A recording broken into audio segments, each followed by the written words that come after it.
before we leave Die Hard. What was your favorite memory from the production? When John McTiernan cussed me out and showed me how to act. I will not ever forget that, you guys. He let me have it. I was like, wow. However, I'm so grateful, though. That is the memory. Bruce and I, we have fun. That shit right there, though, that tops it.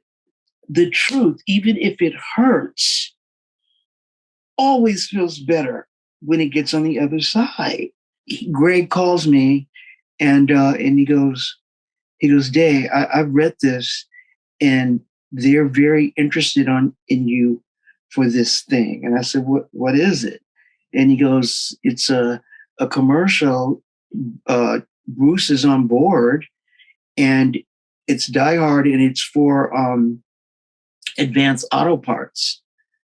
And I said, okay, so what? He goes, you think you might want to do it? I said, what do you honestly think? And he goes, this is your time.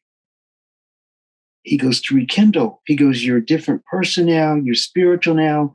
You're happy now. And I said, he goes, you're not sad. And I said, wise investments my grandmother did. Well, what they say is, because I live by spiritual tools, I say today, because my grandmother raised me, with God was always with me. I just wasn't with God. And by helping people, I'm giving back what was so freely given to me, bro. Mm-hmm. I was out there. I'm just going to keep it real with you because I always am. I don't have any secrets. That's the beautiful thing about my life now. I don't have any secrets. If there's things that are personal, I can choose not to talk about them. Mm-hmm. Then the success, when you're making that kind of money, I've got a house in Hollywood Hills, Outpost Estates, driving a Benz, driving a Range Rover. I was because the pain was so deep, I didn't appreciate my career. I really didn't. I was like, give me my check. I'm going to go do this show, live show, and I'm going to parties. And so today I'm a simple man. I live at the beach, I have my house, and I just, to answer your question, it's all because of recovery. Back then, I'm a child. So I was like, my mom, what do you mean? What do you mean? So like I said, the only thing I intuitively at that age, not having the experience that I have now, the intuitive thing to do would to be cover up the pain. It's like I'm a superhero, I think, and all these other bad alien things are coming at me. So I put up a cape like Batman. Mm-hmm. And then build a cape and go, what's really on the inside though? When you're making that kind of money, and I didn't ever process the thing with my mother, ever. So you guys, what I was doing when I got into that agent, when I was a kid, when you saw me, all I was really doing, when you saw me on those early stuff, dude, I was going like this. My mom died and I'm really hurting inside and I just don't want anybody to know. And if I can make you smile, I can smile. When you don't deal with that, I'm getting into the recovery thing. When you don't deal with that, there's like demons that we all have. I say, we have more issues than a box of tissues. And you can go down dark roads or you can stay on the path. Like what I said, when you have a child, you keep them on that path. I decided because I was getting really successful, I was hurting on the inside. And so we go kind of like a dark road and mine got dark, man. I mean, I'm happier than I've ever been now. And so I work in recovery and I love helping people. And I learned that it's not all about me. I was ego driven. It got arrogant.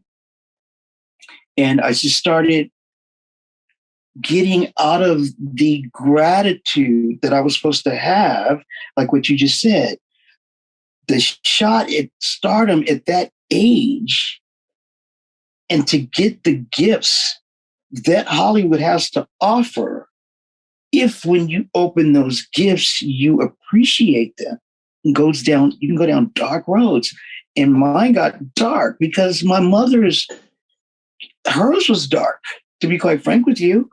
And loved her. She was my best friend. So I got into helping people. I help people 24/7. I work in recovery. I work in recovery, work in treatment, and am in recovery. I just needed to get closure on some things and really learn how to have gratitude and appreciate the gifts that have been bestowed upon me, go beyond an actor.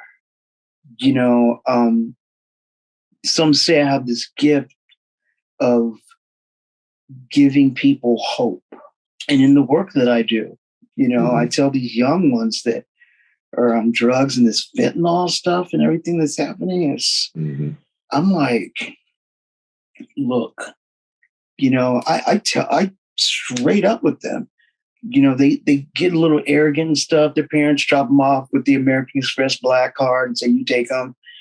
And, you know, one kid one day a while ago, he came out of the group and he's like, this is for the parents, by the way. He came out of the group and he's like, fuck you, Mom. All I wanted was a fucking carton of cigarettes. You can't even send that. That's fucked up. And I saw him, and I was working at this very high-end treatment facility in Newport Beach. I saw him and I said, come here. And the other clients were like, oh, he said it in front of Day. He said it in front of Day. He goes, Day, I'm sorry. I said, no. Just bring your sorry ass over here. And he goes, I didn't mean. He goes, I didn't mean. He goes, I didn't mean to be late. You're always late. So anyway, I said to this kid, I said, how old are you? He says, I'm 23. I said, first of all, you should be buying your own motherfucking cigarettes. 2, how many treatment facilities have you been in? 5, Day. 5. So your mother created you. And she's paid for 5 treatment centers for you, insurance or whatever. She took the time to do it. See, I do this because I don't have a mom. I lost my mom. And so I'll let you have it when you disrespect your mom. This is what I've learned. That's what I'm telling you. And I said, so your mother, your parents put you here. They have a life too, dude. The parents have a life too. All the phone calls. That's why I said you're sorry ass. All the phone calls. Mom, I'm sorry. I'm sorry. Can I have $20? I'm sorry. Can you get me into rehab? Waking them up at 2, 3 o'clock in the morning. Them picking you up from jail. All the lies you told and manipulated. And the least you can do is say, thank you, Mom, so much. And be sincere about it. And you're and I qualify because I don't have a mother. And you have the audacity to be on the phone and talk to your mother like that. I said, you lost your motherfucking mind. When you find it, you come give me a call.